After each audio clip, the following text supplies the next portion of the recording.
Hi, my name is Cuellar. My role here at Modern Times is Art Installation Project Manager.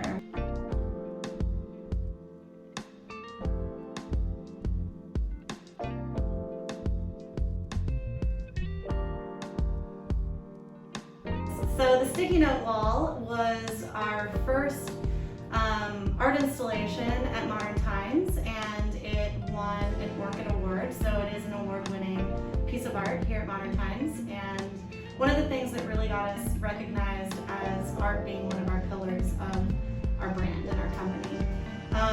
So that was made before we opened our first tasting room, and about 5 years later, because we used paper, sticky notes, and rubber cement, it was becoming dusty, it was getting faded, the rubber cement was starting to show through the sticky notes in a way that looked really kind of drippy and creepy.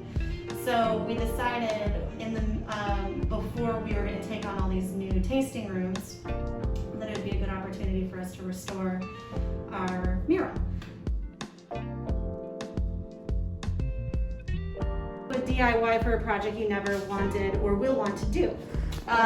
So the first step is to start with our original design. This is broken down, this is pixelated. So essentially every pixel here represents a sticky note.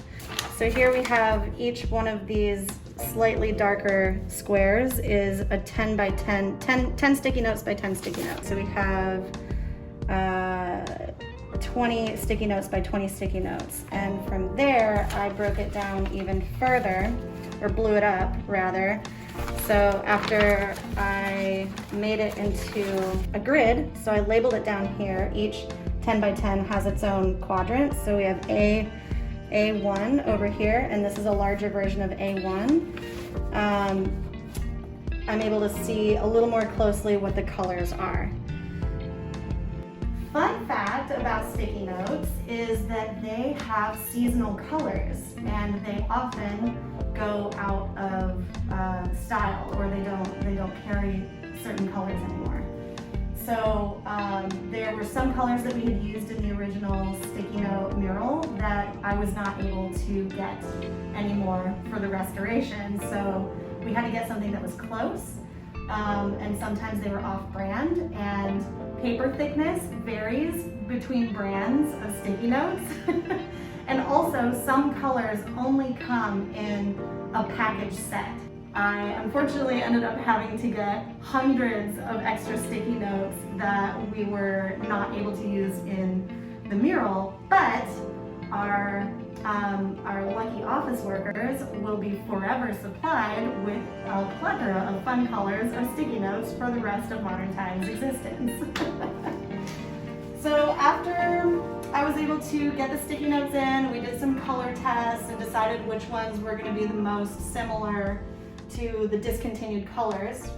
I started making pre-made, I called them packs, of 10 sticky notes at a time that corresponded to the different rows.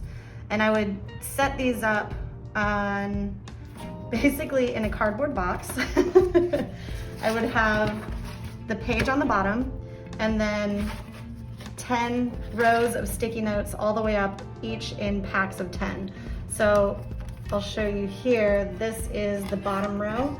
So gray, white, yellow, yellow, yellow, white, yellow, yellow. So it all corresponds here to the design. Laid out the marked line, the 3 inches apart on the wall. We would take our pre-made sticky note packs, and I would have one person start doing this. And one of the most important parts about this is not overlapping and keeping it as level as possible. So staying on that level line the entire way across.